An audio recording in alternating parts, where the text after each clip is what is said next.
And welcome to today's AI Strategic Roadmap session brought to you by Go Team and Multiply Tech. Hey, if this is your first time joining one of our AI Strategic Roadmap sessions, please do know that you can ask questions all the way through the session. In fact, the Q&A section is on Zoom there. If you'd like to ask a question using the Q&A, please do so. We've also got the chat. I hope we got the chat there. So please just drop in the chat where you're from today, where you're joining us from, so we can see which part of the world that you're in. Drop in what city you're in or what country you're in. We'd love to see who's on the line today. Welcome from cold Melbourne, Nauru. I should say I'm coming in from sunny Bali today in Indonesia. We've got two Ezio's here from Newcastle. We've got a couple of studios, one in Cebu in the Philippines and the other is in Bali, Indonesia. And so great to be joining you from wherever you are in the world today. Thanks for jumping in. Now, if you've been to one of these sessions before, we've got some new content today. We'll always be having more and more new content as we progress forward. What I would like to share with you is that this session is very much for business leaders. Recording this in one progress. Is not for machine learning and AI technicians. However, if you are in that zone, if you're in that bucket, then this will be great to have some better terminology to help interact with the organizations that you work within. What I really want for you from this session is to help you be prepared. Like the good old Boy Scout motto, be prepared, is really covering both body and mind. And in this world of extremely fast-paced change with AI, I think it's important that we've got both the mind in the right place, so we're thinking about AI in a way that is really helpful and useful and we don't have to fear the change, but also the body perspective is about getting the skills required to actually apply AI at work. And with that, the mindset really here is using AI at work pervasively in everywhere that it's possible. And I believe you'll start out small and it will just become bigger and bigger and bigger in its applications. So let's just set the stage and have a bit of an understanding of where everyone is at with AI at the moment. We'll launch a poll to see, where are you at? Which one of these answers best suits you? And think nice if you can launch that poll, please. And see which one of these best suits you. We are not yet using AI. We've used ChatGPT, but are not sure how to master it yet. We're using AI agents, or we're using custom AI tools, or we're using AI phone calls, or we've built or plan to build our own AI solutions. Pop those ones in there. Which one best suits you, where you're at the moment? Fantastic. Results coming through. Give everyone a chance to answer those. No right or wrong, good or bad. It's just getting a bit of an understanding where we're all at so I can help guide today. Fantastic. And we'll close that out in 5, 4, 3, 2, 1. Let's end that poll. And we'll share the results. So we've got a bit of a spread here. Make sure those are sharing. And say everywhere through from not using it yet to getting involved. So it's great to see. Fantastic, everyone. So what's coming? Well, things are changing and pretty rapidly. A little early this year, Klarna, a global fintech firm that services clients like Nike and Macy's, and they shared that centers where they've got their support team members, that their AI agents have now replaced over 700 workers. Now, it's in that moment that, fear can kind of pop in. Oh my goodness, for many people will I lose my job? And the reality is that AI is going to impact everywhere, but it will lift the types of roles up that we're doing. So we'll go to more strategic work, and more of the simple responses and basic work will end up being handled by AI in many of these interactions like in customer service. It's going to be a big impact globally. And this change is going to happen really fast for the next 6 months and next 12 months. And one of the ways we can predict just how fast the change is going to come is when we start to look at these two different eras of computing and where the usage has been. See, since the 1960s, we've been tracking something called Moore's Law, where computing power doubles every 2 years. But since around 2010, we've entered a new age of machine learning and AI. And here we're now seeing the rapid pace of change at 10 times the performance capability every year, 10xing those results. And so it's at that moment where this line is going to go almost vertical. And so right now really is the time to be embracing and expanding your knowledge on AI to really understand how to make it work. And with all these changes, like globally, the world's leaders actually gathered at the start of this year at the World Economic Forum, and the majority of the talk was actually, or the time spent was on AI. And with this, the recognition that there's an expectation that 40 to 60% of the global workforce will have a disruption based on AI. And in first world, if you're a white-collar worker, the expectation is there'll be a 60% disruption on roles. And we're really going to move from, all this time we've been learning about how to lead people to the next evolution here is leading people and AI. We'll need to have that skill set as well. And I'll make sure that in this session I'll share with you how you can further enhance your skill set as well. Now, this statement I hear a lot, AI won't take your jobs. AI won't take your jobs, but AI-powered people will take out those that do not embrace AI. And I'm seeing this more and more rapidly every day. It's going to be impossible to compete with someone who is empowered with AI when they're using it really effectively. So it serves us as leaders in our organizations, team members in our organizations, to really get into this, embrace it, and then share it with others in your organization to advance them as well. Now, this disruption thing, it's not the first time it's happened. In fact, if you have a look at this picture, and you've got two farmers here, farmer A with the bullocks and the plough, farmer B with this advanced technology, this tools here with the tractor. Who would you place your bet on to harvest the largest crop this year or this season, A or B? Share your answer in the chat with me. Up that chat so I can see the responses. Who have we got?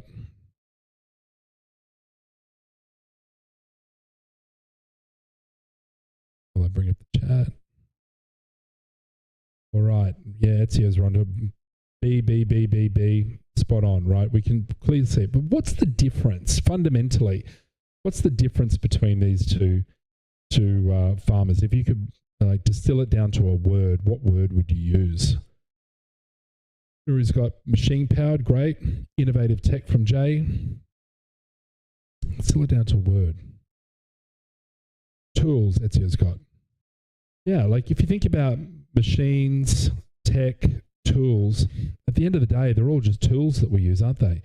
And so this is really where we as humans differentiate our ability to craft, make, and use tools. And it reminds me of a video from Steve Jobs from many years ago talking about the fact that as humans, we're not really that efficient compared to other animals, but when we get the right tools, we become very powerful. Let's enjoy this one.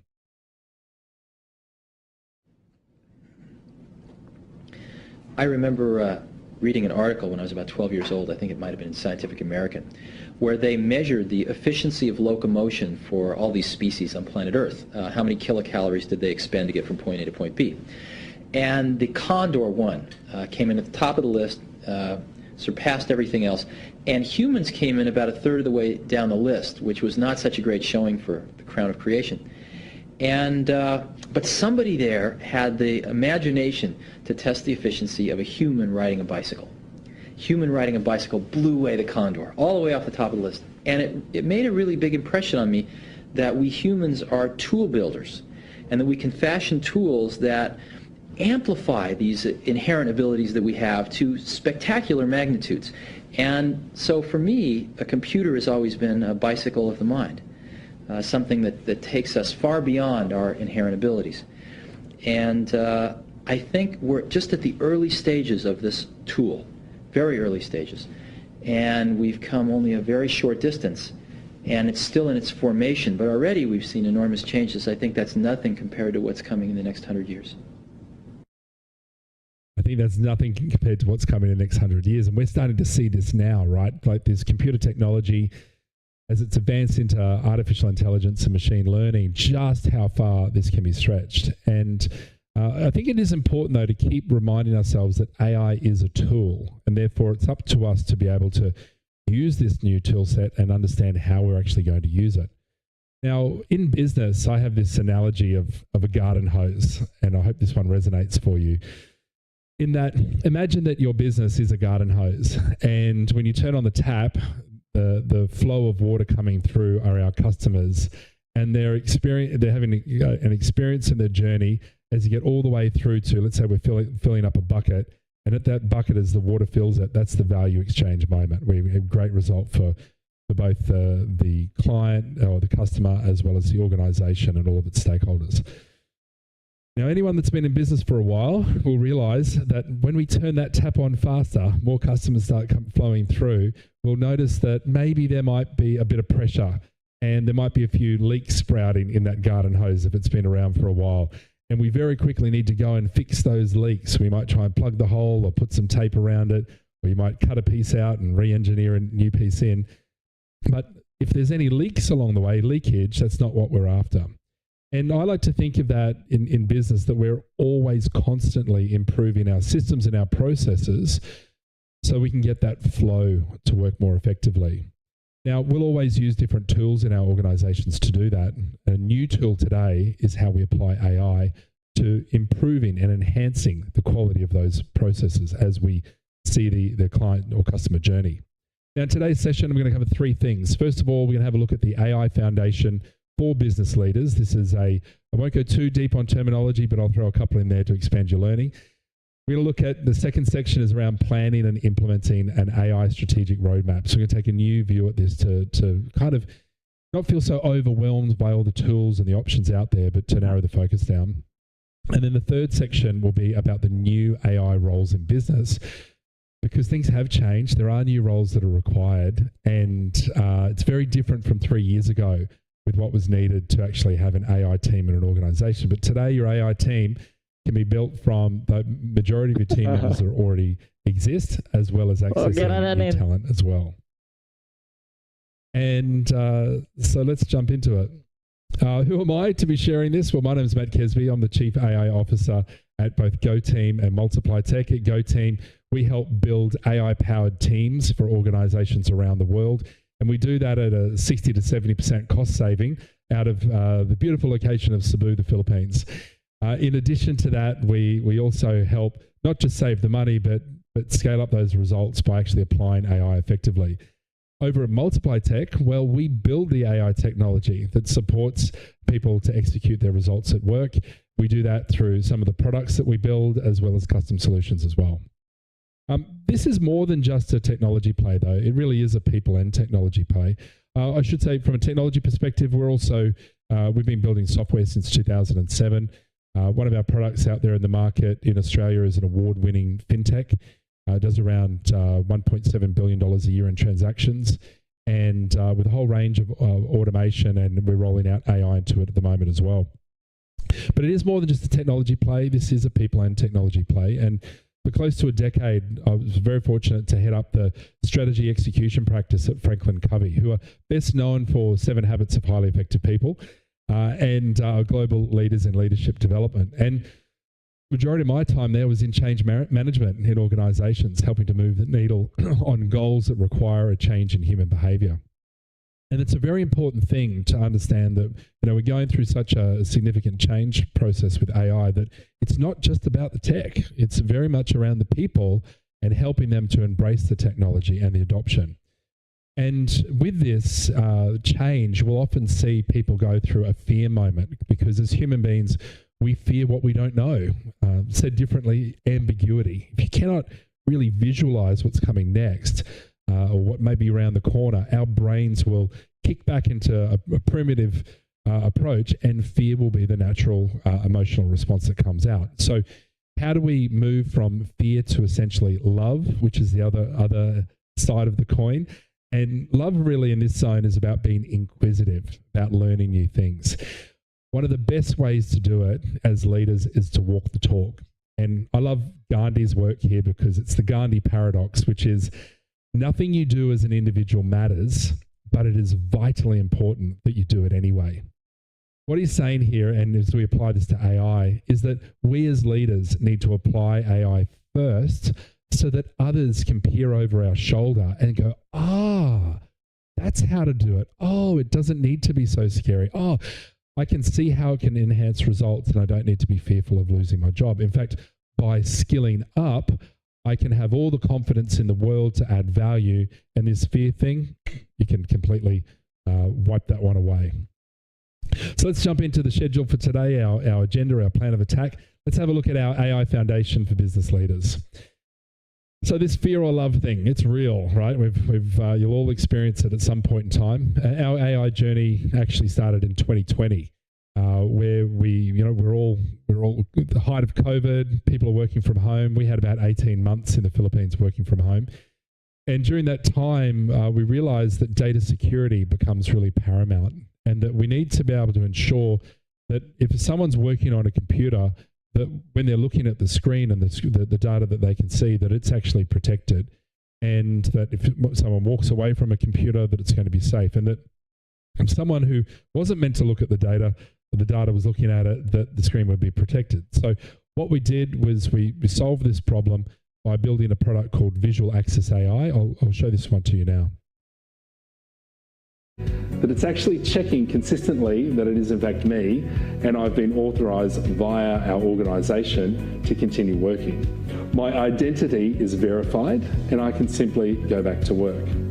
Now, every minute the system is checking that it is in fact an authorised user, and if I walk away, or if we have someone who is unauthorised come in front of the screen, then every minute it's going to check and actually send up a lock screen if I'm not there or if it's an unauthorised user. I'm going to step away and I'll show you how this works.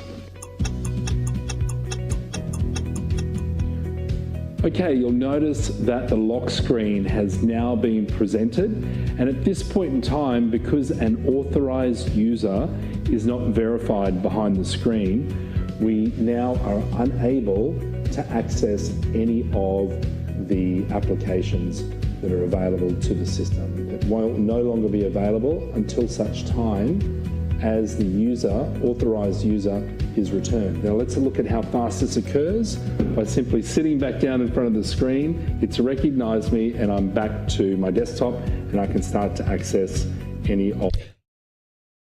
Now that video is actually a year old now. It actually does the verification twice per second, so it's even faster. And this is actually an AI machine learning model that we install on the machines themselves to be able to work with the vision to do this authentication. And that's a great example for security and what's possible with AI. But what excites us even more is around results delivery. And the big breakthrough that most of us will have experienced is ChatGPT. It's really opened up our minds with what's possible on how we can access AI. Behind ChatGPT is a large language model, and there are multiple different models to choose from. It's the chat interface that's brought us the utility. It's like the tool that's now allowed us to access the AI. And so that concept of that chat interface is just the beginning of what's possible with a whole range of different tools that will start to apply in work. What I think is quite fascinating is how true this next statement is about to become for everyone. AI will be as required as electricity to run business. See, if you think about electricity, incredibly useful, but its utility doesn't come until it's connected to a device. Otherwise, it's not much use to us, electricity. In fact, it's dangerous. But when we have the right device or tool that it's connected to, all of a sudden, the power of electricity, we become so dependent upon it, you don't even realize it's there until the lights go out or the power goes out. The same thing is already happening with AI. We see it in our own organization that if one of our tools is connected to OpenAI, I know daily the team are using, in fact, the daily the team use this chatbot here, where you can, we've essentially built ChatGPT into it for our team members to chat to on a daily basis. If their connection ever goes down to OpenAI, we hear about it from support straight away. And so, yeah, it really will be like electricity for us. Now, our journey in May last year, so this is over 12 months ago, we looked at one challenge. We like the idea of fall in love with the problem, not the solution. So if you've got a problem in business, just like that garden hose with some water spurting out, if you've got a problem, what's the solution? But you fall in love with the problem to help solve it. Now, in business, it's pretty common if, in fact, just in the chat, do you have B2B or B2C salespeople in your organization. Just put B2B or B2C in the chat. Many will have B2B salespeople. And with that, often in order to, one of the most powerful ways to actually increase the quality of a salesperson is to do role playing. So they understand the product, they understand the objections, and they build the habits around that to such a level that it's much more casual conversation that can be had. But it's only really possible if you do the reps and do the practice. But in most cases, people don't do the deliberate role plays because their ego will get in the way, or they don't get the instantaneous feedback from a leader, from a coaching perspective, or they just have no one to role play with. So he said, what if we could upload a sales presentation to the cloud and we could role play with an AI that would actually talk back to us? And then what if at the end of the role play, that AI could turn into a sales coach and give us some feedback? I'm going to give you a little glimpse at what we did here. This is called Real Play AI. Just checking, we've got about 10 minutes together on this call. That's an interesting question. Hi, Matt. It's great to meet you. It's nice to have this time to understand the potential of real play and how it could positively impact the way we do business at Precision. Now, it goes on and we have this full interaction with objections and so forth. And then at the end of the session, we get guidance on 6 key factors of sales: clarity, product knowledge, audience engagement, structure and flow, handling objections, and closing skills. It gives feedback and then areas for room for improvement. Now, these are literally my first scores on the first time I went through it. And I got to tell you, I wasn't happy that only one section was green. And so you get quite competitive about improving, but it's getting that instantaneous feedback that we often don't get. And especially with remotely or globally distributed teams, it actually opens up this opportunity to do those role plays. So whether that's B2B or B2C, then there's the option to actually do that type of role playing, but just have the practice in those scenarios.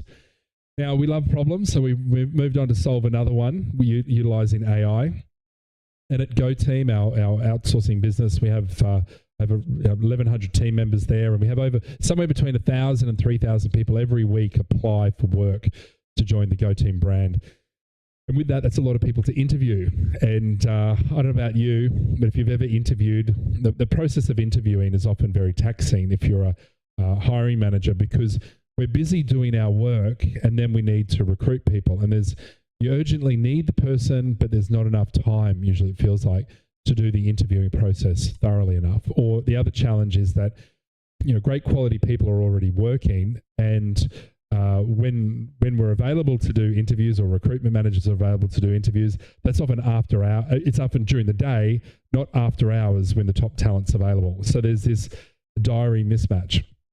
So we set out to actually solve that process using AI to handle the interview process. And we've seen remarkable results, like on average needing to take 45 days to hire technical roles, bringing that down to 5 and even 3 days, because everyone gets an interview now. And that's the power of AI, that it removes the bias of time. It even removes a whole range of biases that naturally occur for us as humans, and brings this a level playing field, and actually unearths a lot more potential that's available.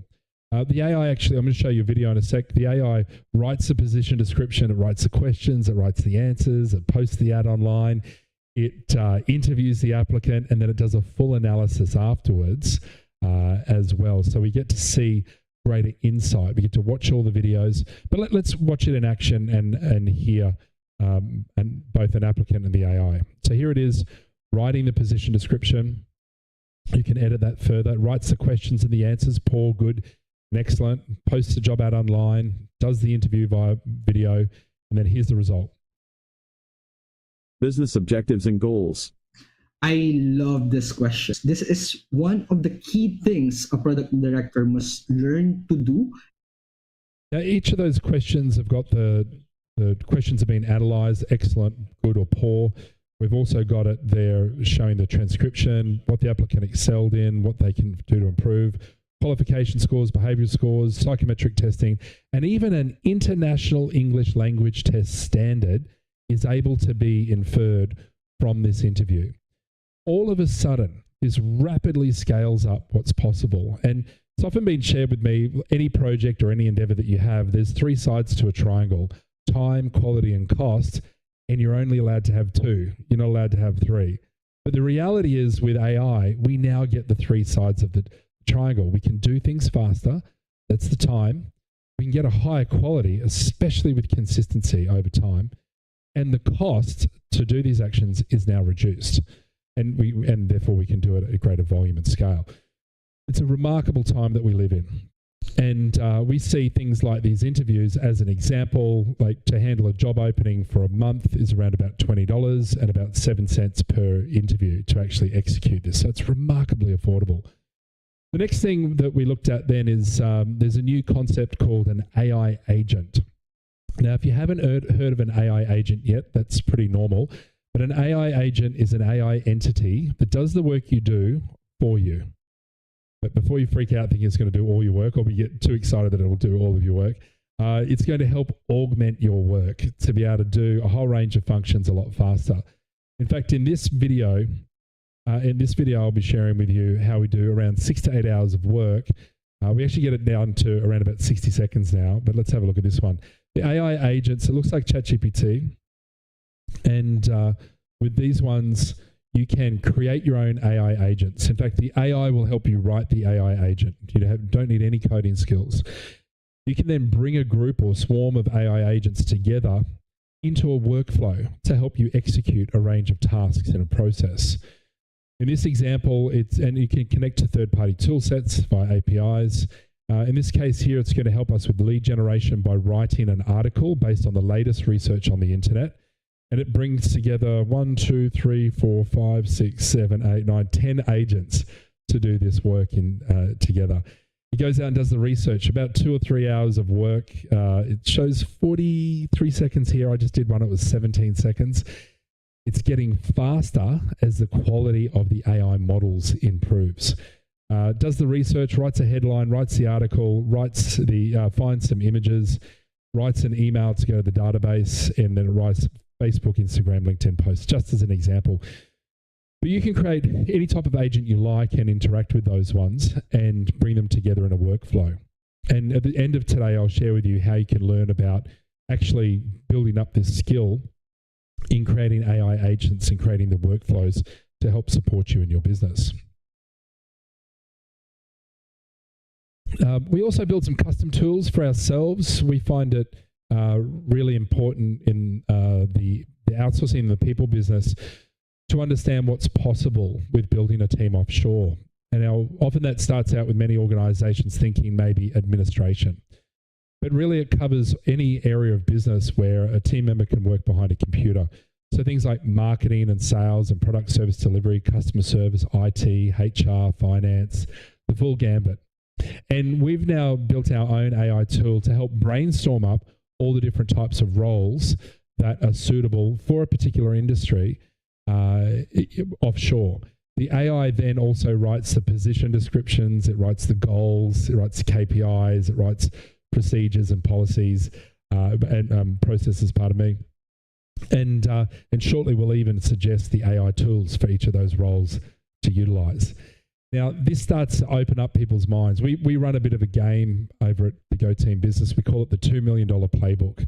And it's for every 100 team members you have in your organization, we can put $2 million on the bottom line of that organization within a 12-month to 2-year period.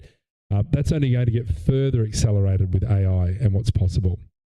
Speaking of what's possible, coming in August, we'll be sharing with you AI phone calls, the ability to access those through Multiply Tech.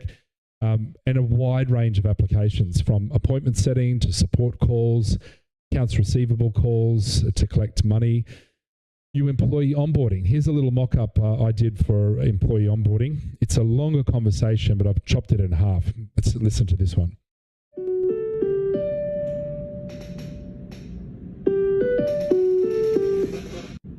Hey there. Hi. Hi, Thomas. This is Matt from Go Team.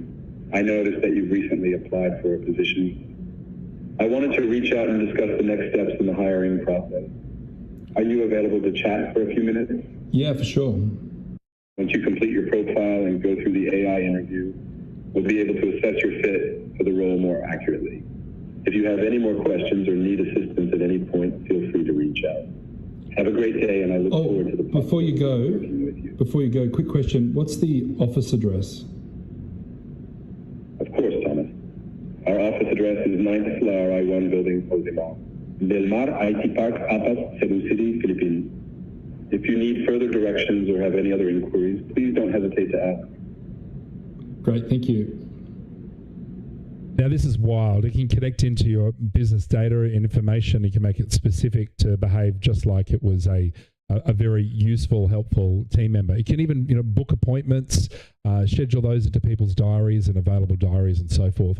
This is the power of where AI is going to help support us. You can imagine how 24/7 being able to have support calls or sales calls being handled so that people can instantly get access. And it's quite interesting, speaking with a friend also in this space, there in South America, they recently did a chatbot, AI chatbot for a fintech.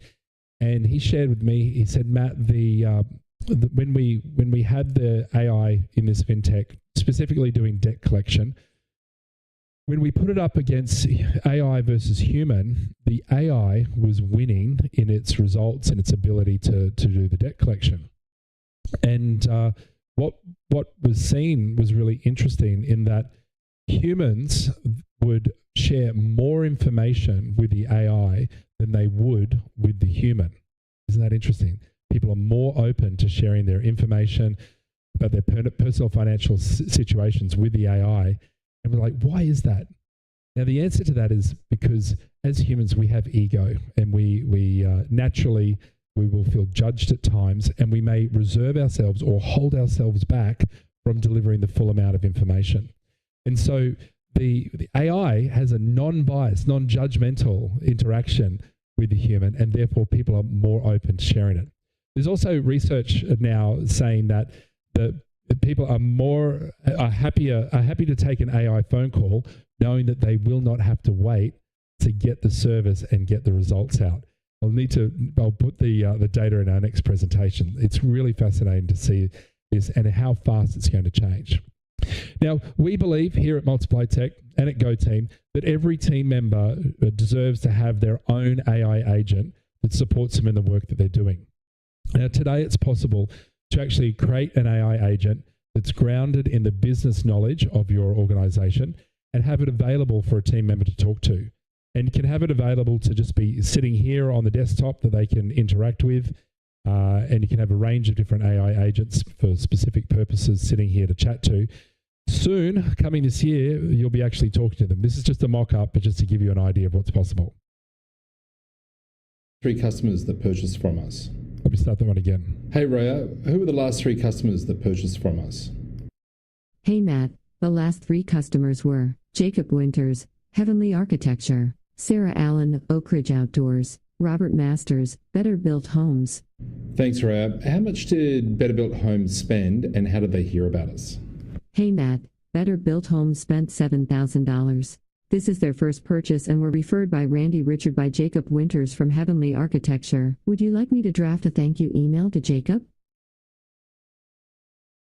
Now, you can imagine where this goes when you've actually got an AI agent assistant that you can talk to throughout the day to help you with executing tasks and finding information. In fact, it's fascinating because McKinsey & Co. share that 19% of the week is spent on tasks that require people to ask questions internally and search for data. So 19% of the week, that's almost one day, is spent on internal questions and searching for information. Soon, our AI agents will support us with that, and we should see a win of at least a half a day come back in saving. And really, this sort of starts to double up, doesn't it? Because when we need to ask someone a question, we've now drawn 2 people away from their work. But if the information was readily available, we'll speed things up. Also, the power of onboarding new team members, because even if you have your really great documented processes and procedures, the reality is that people generally don't sit down and read those thoroughly.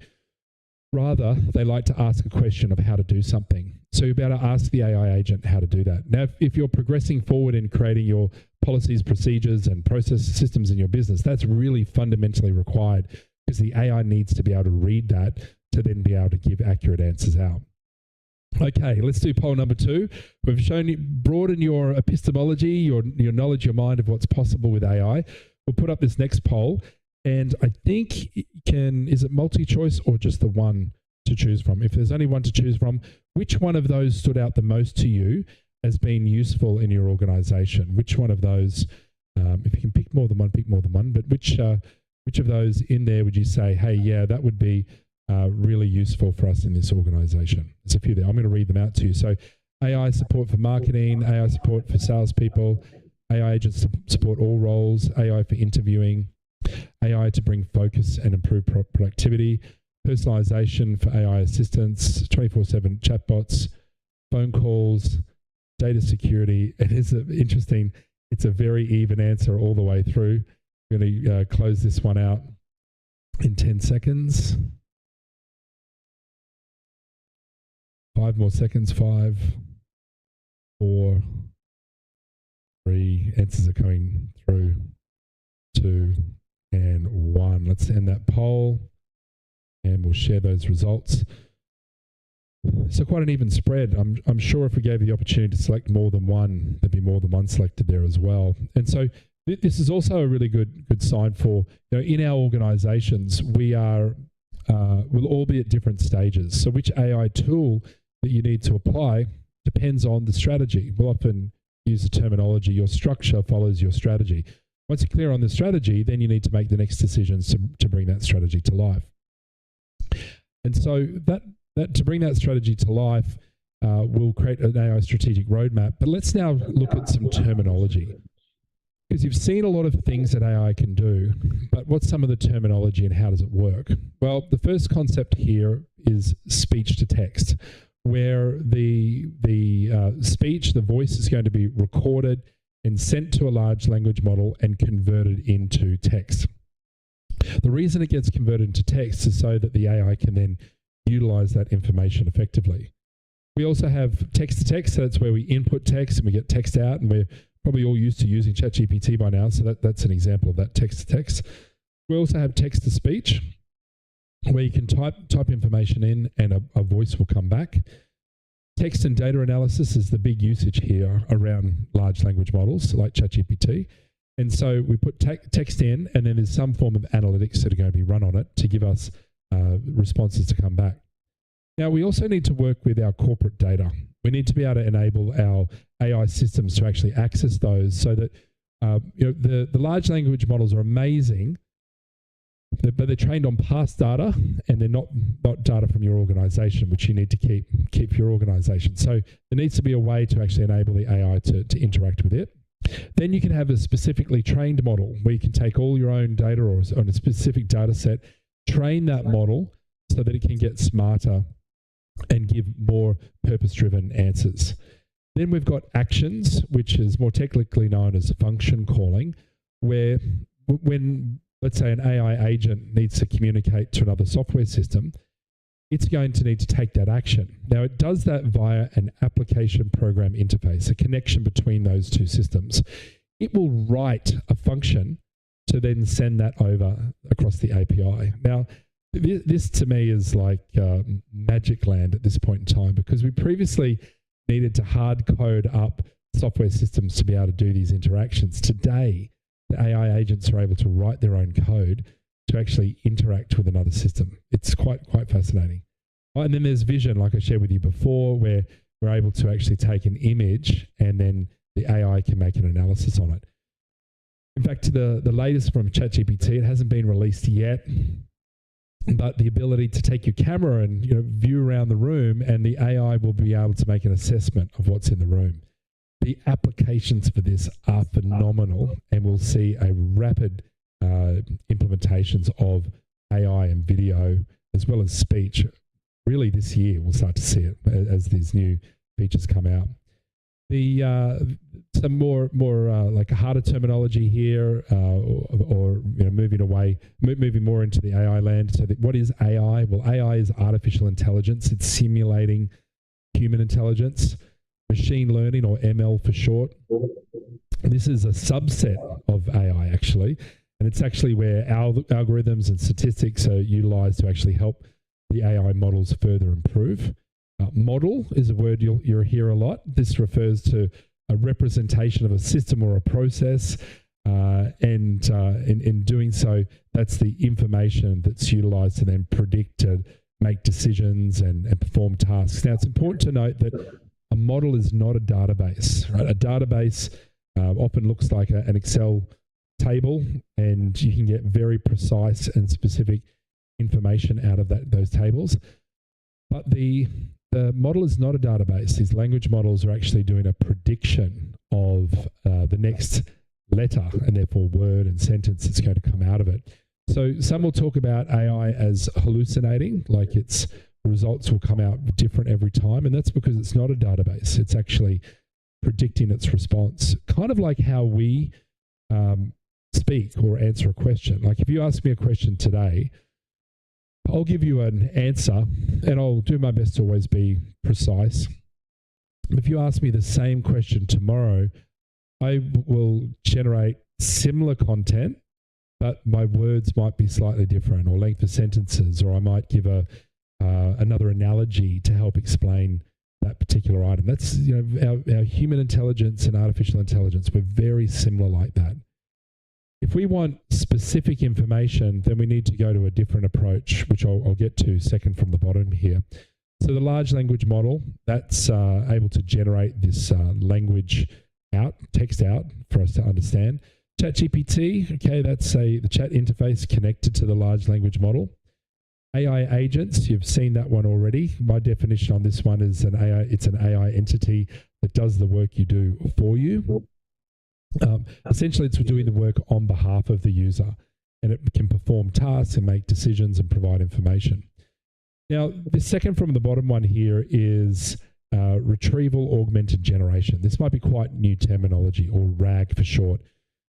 Here is where this is actually a process within the realm of working with AI. It's actually a framework, and what it's doing is it's retrieving information from a business system or a PDF or an Excel spreadsheet or an image.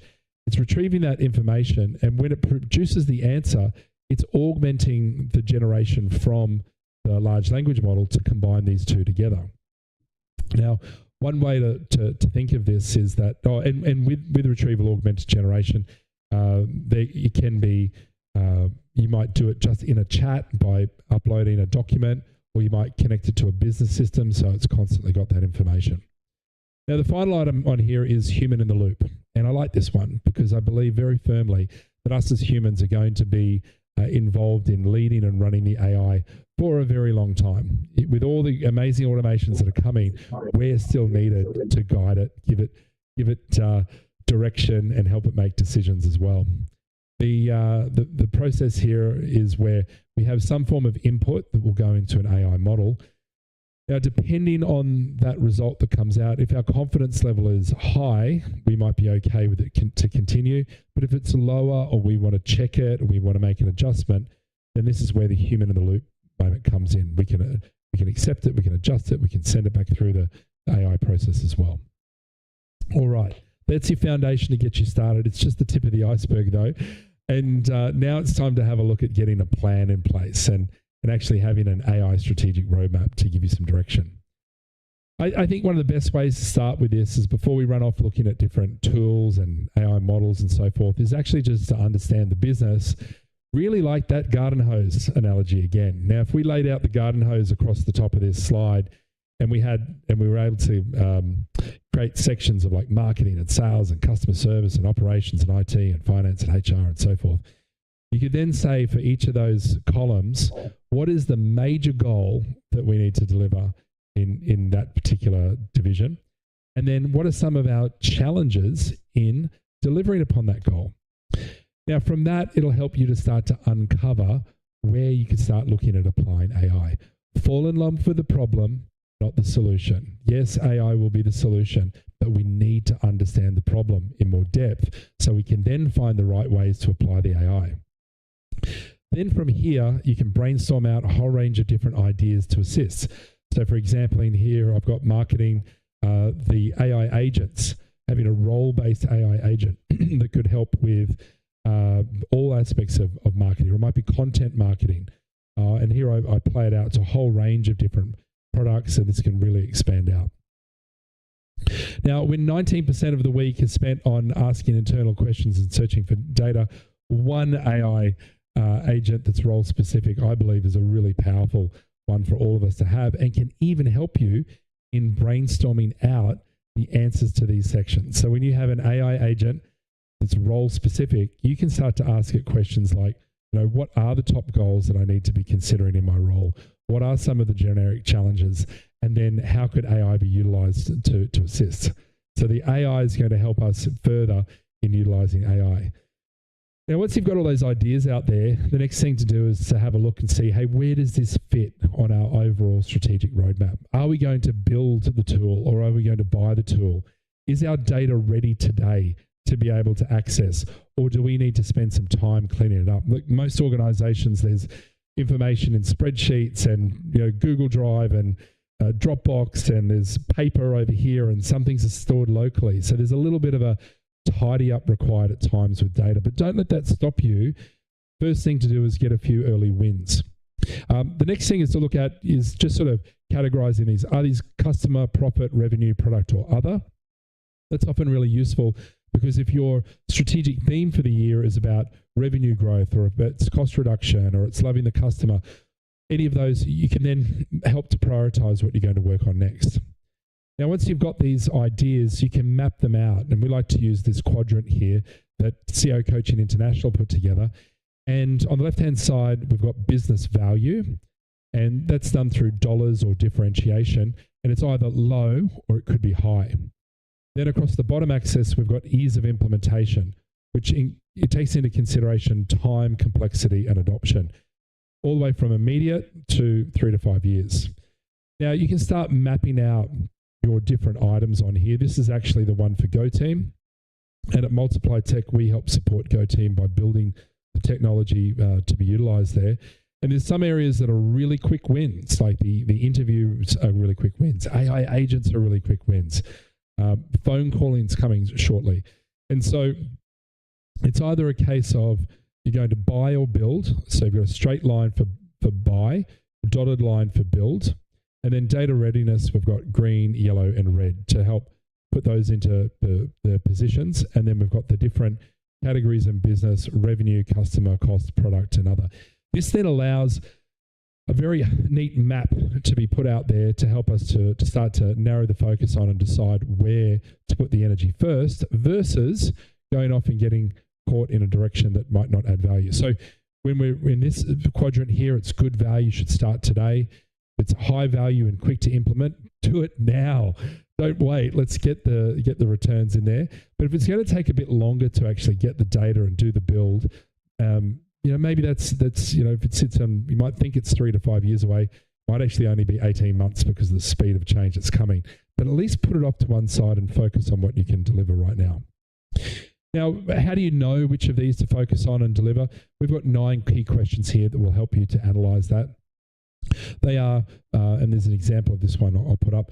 The business area, for us at GoTeam, to increase the speed to hire top quality candidates, we went through and did the assessment here. So business area, is it customer, revenue, profit, product, or other? And then what's the process today versus tomorrow? How do you want to see that change? The tip for that is to actually look for some bottlenecks and what's slowing you down so that you can apply this well. Then what's the financial impact of the change? What's the actual cost to do the change and use the product or service? And what are the risks of not changing? Is it low, medium, or high? Should we build or should we buy? Often that will further impact the number 4. What's the cost of the change? How complex is the change? Will adoption be a challenge? And does the business case stack up based on all those elements? And if it does, then it's time to proceed based on the readiness of the data. And how ready is it? Well, if it's ready now, it's time to go. And so that garden hose analogy, I think, really helps us to be thinking about different pillars in business.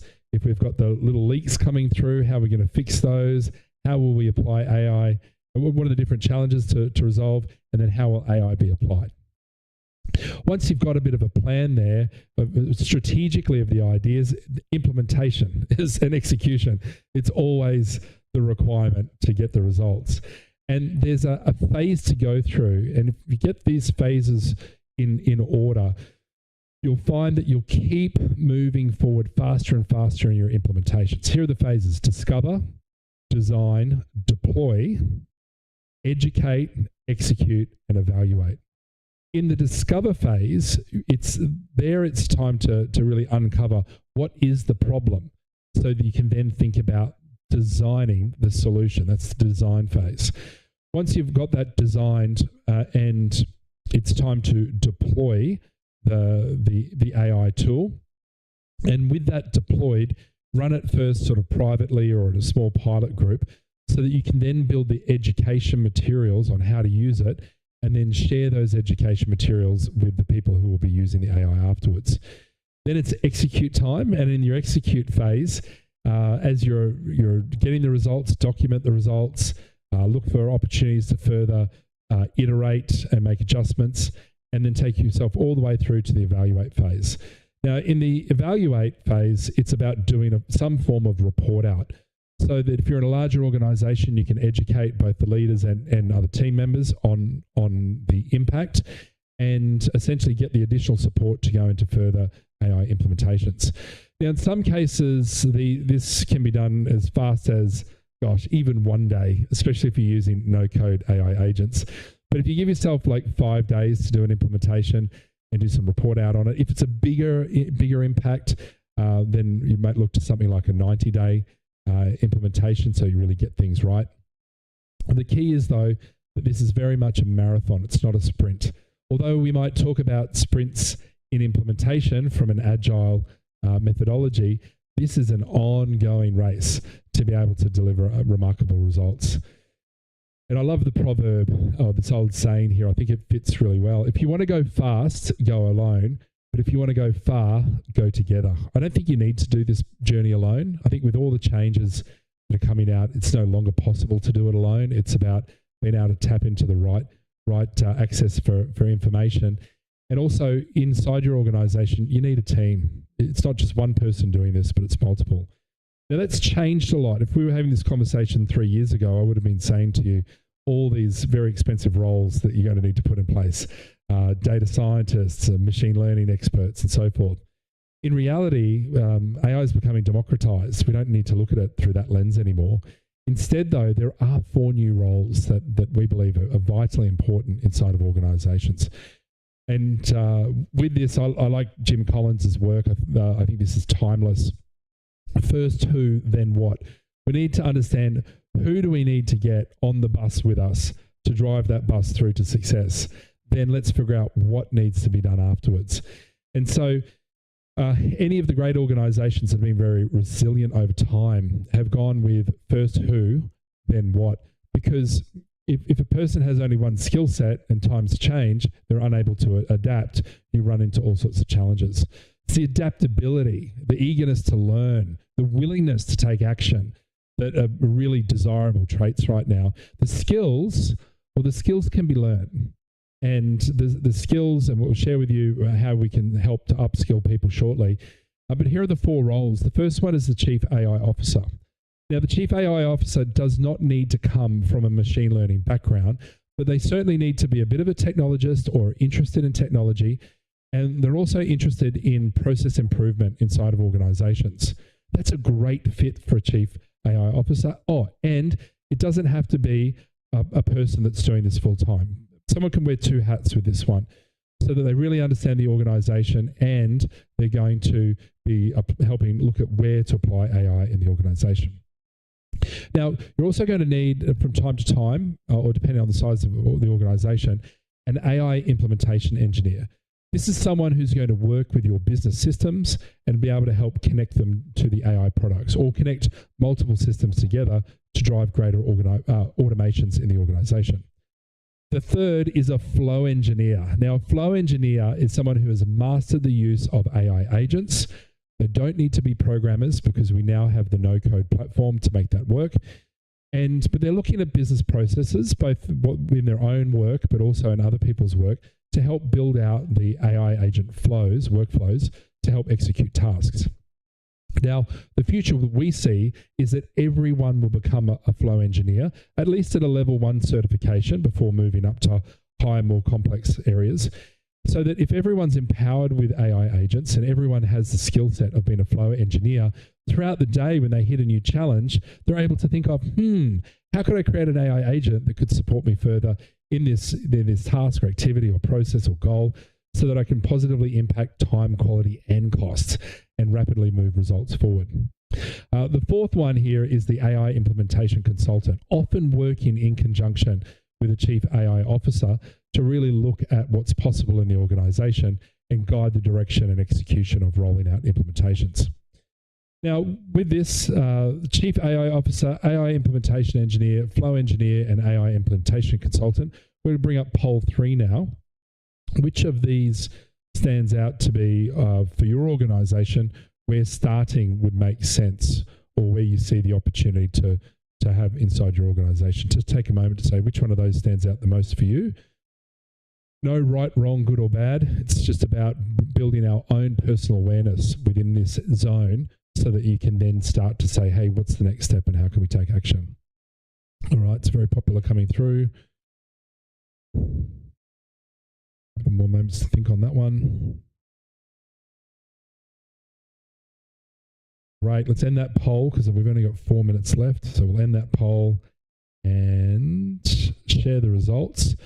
So Chief AI Officer, AI Implementation Engineer, Flow Engineer, and of course the implementation consultant coming there as well.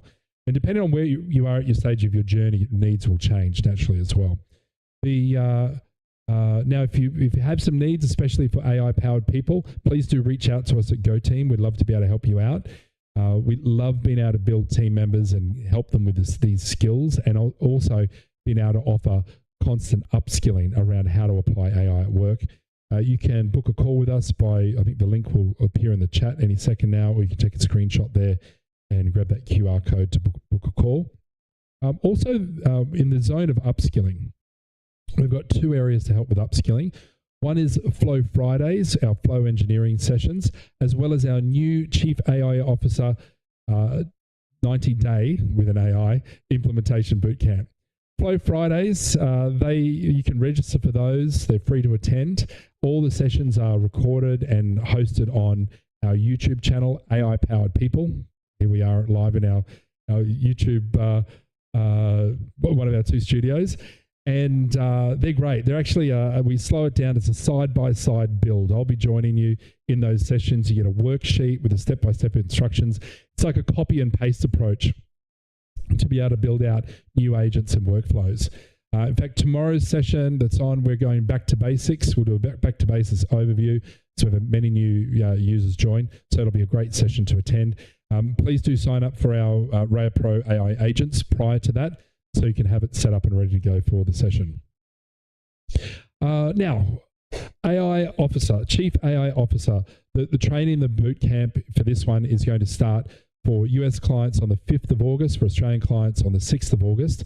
This one is by application only. It's going to be a limited number of people that come in. I want to understand personally about your business first to make sure that the design of this program is going to get you maximum results. We want to see everyone absolutely winning. It will require it's a 2-hour workshop every Wednesday every Tuesday Australian time at 7 a.m. Australian Eastern Standard Time. It's a 2-hour session. It's a hands-on practical workshop, but we will cover theory as well. We're going to cover the knowledge. There'll be a workbook for each of those sessions. You're going to come out with a very complete guide when it comes to being a Chief AI Officer. But most importantly is the practical applications that you'll see. It is detailed. There's a lot in this one, but you'll have AI agents for every team members set up and in place. You'll have workflows going on.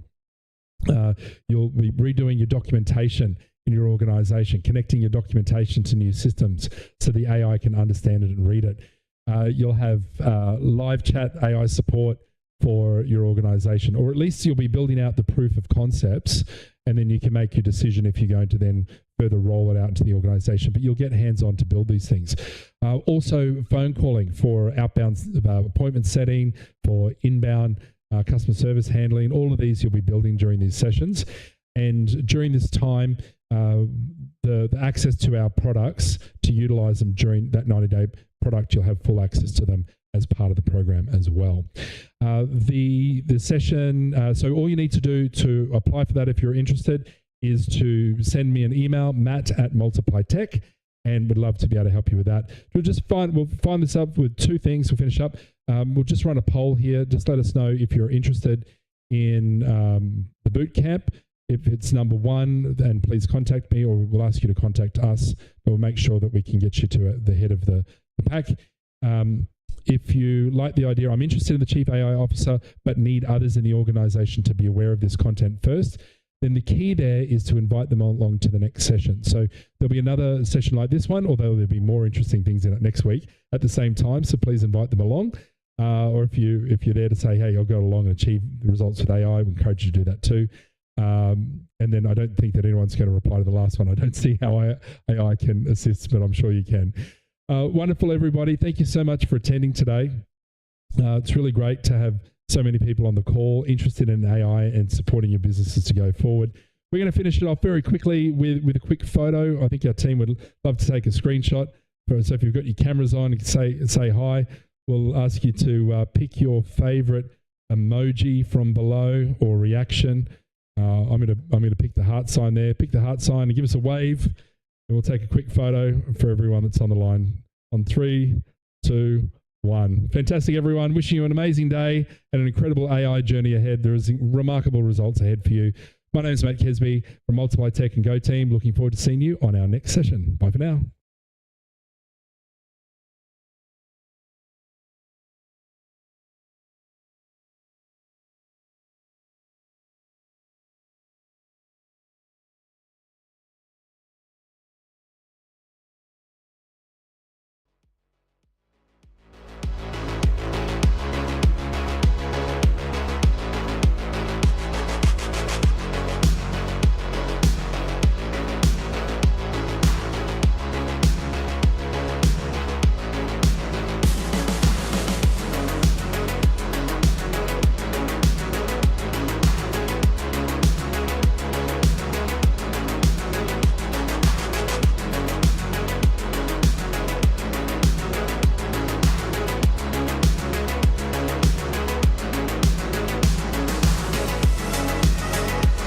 Recording stopped.